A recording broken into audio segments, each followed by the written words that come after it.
In Part 1, we established that housing costs favor Calgary by a meaningful margin. But housing is only one side of the equation. The other side is what arrives in your bank account in the first place. Because before you can spend a single dollar on rent, groceries, or anything else, two institutions have already made their claim on your paycheck: the tax authority, and, in the United States, your health insurance provider. Let's follow the money. We're going to use a clean, round number for this comparison: $120,000 per year. Same salary, same professional profile. One person working in Houston, Texas. One person working in Calgary, Alberta. And we're going to find out exactly how much of that salary each of them actually takes home. Let's start with Houston. Texas has no state income tax. You probably heard this. It is one of the most aggressively marketed advantages of living in Texas. And it is real. On a $120,000 salary, you will pay $0 in state income tax. That part is true. What the marketing doesn't lead with is the federal picture.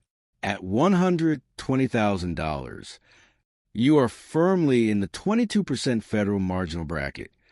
After the standard deduction, your effective federal tax rate lands somewhere around 18 to 19%. That is approximately $22,000 going straight to the IRS. Then, there is FICA, Social Security, and Medicare. These are flat, mandatory, and non-negotiable. Combined, that is another 7.65% off the top, roughly $9,180 on a $120,000 salary. Add it up. Before your first dollar touches your checking account, you have lost approximately $31,000 in federal obligations alone. Your Houston take-home, roughly $89,000 per year, or about $7,400 per month. Now, let's look at Calgary. Alberta does have a provincial income tax, but its structure is notably the flattest in Canada, effectively a 10% provincial rate on most income, combined with federal tax. A $120,000 salary produces an effective rate of approximately 28 to 30% on 120,000 Canadian dollars. Your total tax liability comes to approximately $35,000. That leaves a Calgary take-home of roughly 85,000 Canadian dollars per year, or about $7,100 per month. On the surface, Houston appears to win again by roughly $300 per month, and in raw, nominal terms, that is accurate. But here is the reframe that changes the entire analysis. The Canadian tax burden is not a fee that disappears into the void. It comes with something attached to it: publicly funded services. Services that American earners are paying for separately, out of pocket. The most significant of those is health care. In the United States, employer-sponsored health insurance is the standard. Most professional tier jobs in Houston will offer a health plan, and your employer will cover a portion. That sounds reassuring, until you look at the actual numbers. The average employee contribution currently runs between $150 and $350 per month for individual coverage, and significantly more for families. Often $500 to $900 per month, but the premium is only the beginning.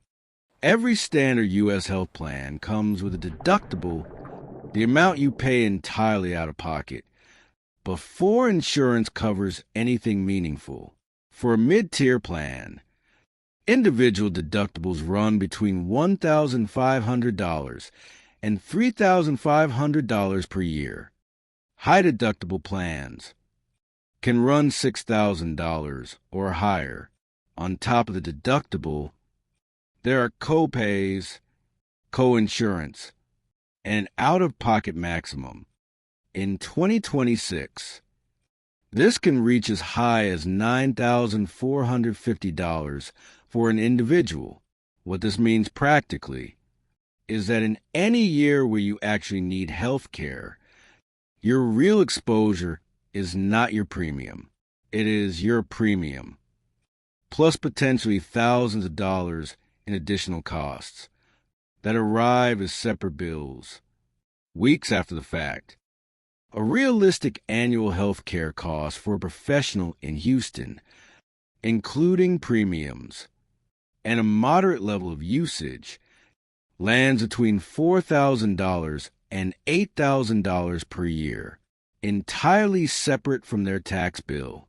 Now, Calgary, Alberta healthcare covers physician visits, hospital stays, and diagnostic imaging at zero point of service cost of the patient.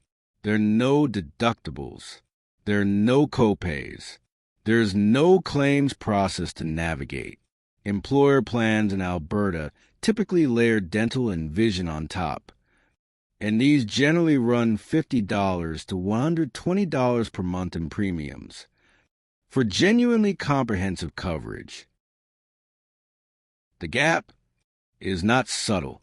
When you factor healthcare costs into the real take-home comparison, the Calgary professional is retaining $3,000 to $7,000 more per year in purchasing power. This is money that never appears in a salary negotiation, but it shows up every single month in your financial stability. Combined with the housing differential from Part 1, the cumulative annual advantage for Calgary is now in the range of $8,000 to $15,000 per year in real, spendable dollars. There is one more variable that belongs in this conversation, and it cuts in the other direction. Intellectual honesty requires that we address it directly. The Canadian dollar trades at a discount to the US dollar. As of 2026, the exchange rate sits in the range of $1 to $1 CAD and 40 cents. That gap matters in specific and meaningful ways. Technology purchases, laptops, smartphones, software subscriptions. These are almost universally priced in US dollars. A 1,500 US dollars laptop effectively costs a Canadian earner closer to 2,100 Canadian dollars. The same dynamic applies to your streaming services and your digital tools.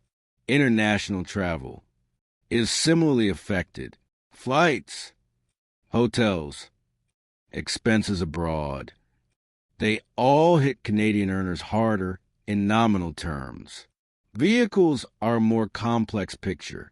Canadian car prices are somewhat buffered, but imported models and premium brands still carry a currency premium. This is real, and it should factor into your decision. For a professional who travels frequently, purchases a lot of technology, or drives a premium vehicle, the CAD discount represents a genuine and recurring cost, potentially $2,000 to 4,000 Canadian dollars per year in aggregate. Factored in, it narrows the cumulative advantage, but it does not eliminate it. The math still favors Calgary for most professional profiles, particularly those prioritizing housing stability, financial predictability, and healthcare security. But it is not a universal conclusion, and that nuance matters. We have now built two layers of the real income picture: housing, taxes, healthcare, purchasing power. In part 3, we're going to look at something that spreadsheets can't fully capture: quality of life, commute times, safety indices, cultural infrastructure, and the things that make a city worth staying in for the long term. If this analysis is giving you a clearer lens on a decision you're already weighing or one you will face in the next few years, then you are exactly who this channel exists for. Subscribe to Northbound Insights. Share this with someone navigating a cross-border opportunity. And I'll see you in part 3.